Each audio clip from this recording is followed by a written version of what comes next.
عليكم السلام أحبتي، أهلا وسهلا بكم. هذه الحلقة رقم 538 ولا زلنا في موضوع منهج التشريع القرآني عموما. دي الحلقة الثانية. نذكر بأن منهج التشريع القرآني عموما هو الواضح الذي لا تغيير فيه، لا يتعارض مع القرآن الكريم. من أجل هذا لا يتعارض القرآن الكريم لكيف تصلي ومواقيت الصلاة. الذي حدث فيه تحريف أو خلل ينزل القرآن فيه بالتصحيح وبالتفصيل. التشريع الجديد يأتي بالتفصيل.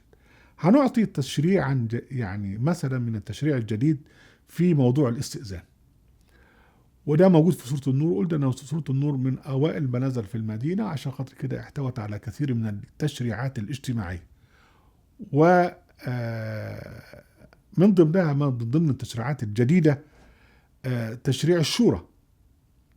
يعني الأمر بالشورى جاء في سورة الشورى، وأمرهم شورى بينهم، لكن جاءت التفصيلات في الآيات الثلاث الأخيرة من سورة النور في موضوع الشورى. ولنا طبعا كتاب منشور عن موضوع الشورى في الإسلام. لكن هنا هنتوقف مع موضوع جديد لم يكن معروفا وجاء بالتفصيل، اللي هو موضوع الاستئذان. ربنا سبحانه وتعالى يقول: يا الذين آمنوا لا تدخلوا بيوتا غير بيوتكم حتى تستأنسوا وتسلموا على أهلها ذلكم خير لكم لعلكم تذكرون. العرب مش كان عندهم الموضوع ده، كان واحد يخش كده يهجم كده، فربنا قال لا، ما تدخلوا بيوت غير بيوتكم إلا لما تستأنس وتسلم على أهلها. وبعدين فإن لم تجدوا فيه أحدا فلا تدخلوها حتى يؤذن لكم، وإن قيل لكم ارجعوا فارجعوا هو أزكى لكم والله بما تعملون عليم. يعني ما كانش فيها حد ما تخشش. لو في حد يقول لك لا مؤاخذة ارجع، ترجع. وبعدين بقى: ليس عليكم جناح أن تدخلوا بيوتا غير مسكونة فيها متاع لكم والله يعلم ما تبدون وما تكتمون. ما فيش حرج أن أنت تخش بيت مش فيها حد، مخزن يعني حاطط فيها حاجات، تخش عادي. شوف هنا التفصيلات ماسكة كل حاجة لأنه تشريع جديد. يقول سبحانه وتعالى بقى: طب افرض أنت في بيت وعندك أطفال، الطفل ده ممكن يخش عليك وانت نايم، وانت مع مراتك، وانت قالع هدومك إلى آخره.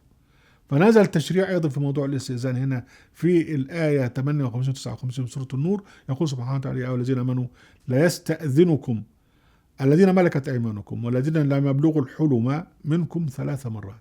الأطفال يستأذنون 3 مرات: من قبل صلاة الفجر، وحين تضعون ثيابكم من الظهيرة، ومن بعد صلاة العشاء. 3 عورات لكم ليس عليكم ولا عليهم جناح بعدهن طوافون عليكم بعضكم على بعض كذلك يبين الله لكم الآيات والله عليم حكيم. خلي بالك، الناس الغلابة اللي هم بيقولوا لك عايزين يطلعوا من القرآن بقى الصلوات فين، قال لك هم ما فيش فيه إلا إيه؟ إلا صلاة العشاء وصلاة الفجر، عشان خاطر موجودين في القرآن كده. هنا يا اخواتنا الله سبحانه وتعالى لا يشرع صلاة الفجر أو صلاة العشاء، وإنما يستدل بها على موضوع الاستئذان، لأنها صلاة الفجر موجودة وصلاة العشاء موجودة وصلاة الظهر موجودة وصلاة العصر موجودة والمغرب موجودة. لكن هنا الموضوع هنا ربنا سبحانه وتعالى بيستشهد بهاتين الصلاتين في موضوع الاستئذان، إن هو 3 مرات من قبل صلاة الفجر بيكون الإنسان نايم، ما صحش ابنه يخش عليه، العيل يخش عليه، لابد يستأذن. ومن بعد صلاة العشاء، ولما تيجي في القيلولة يعني، وحين تضرون انتباهكم من الظهير. ده مش معنى كده 3 صلوات، لا أبدا، ده هو موضوع لمواقيت الاستئذان.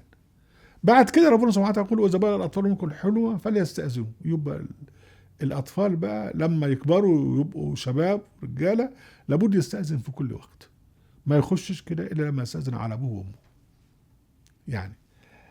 أما الأطفال طبعا هم 3 أوقات بس دول. هنا لو يقول سبحانه وتعالى: الأطفال منكم الحلم فليستأذنوا كما استأذن من قبلهم كذلك يبين الله لكم آياته والله عليم حكيم. شوف هنا التبيين إزاي، هنا تبيين وتوضيح وتفصيل في شيء جديد، في تشريع جديد.